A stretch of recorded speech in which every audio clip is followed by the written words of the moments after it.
ad aderire alla Convenzione con il MIPART e l'Agenzia del Territorio ai fini dell'aggiornamento dei cadastri consortili, a rafforzare i rapporti con le organizzazioni professionali agricole, onde realizzarne stabilmente il coinvolgimento nelle azioni sul territorio e nel sostegno delle azioni dei consorzi per la conservazione del suolo e la gestione delle acque.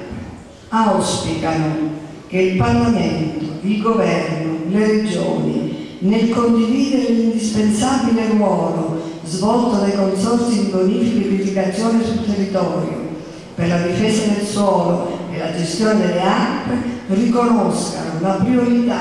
che va riconosciuta alla proposta di un piano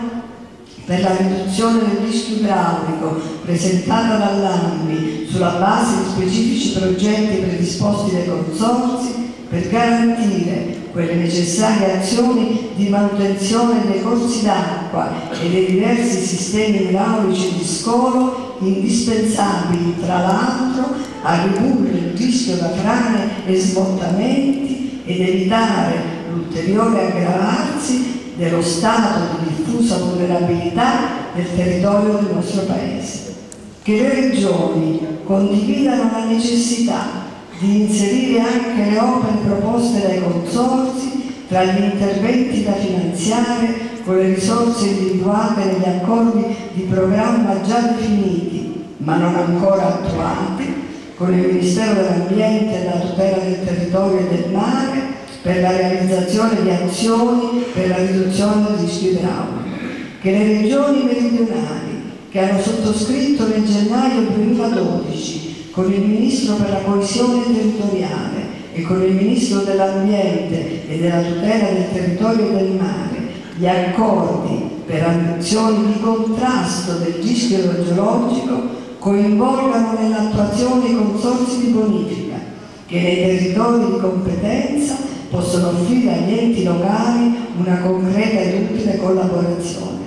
Che le regioni, nella determinazione dei bandi 2012-2013 relativi ai piani di sviluppo rurale, contemplino anche misure per opere e interventi per la tutela e la salvaguardia del territorio e per la gestione delle acque irrigue e introducano fondamentali regole di semplificazione.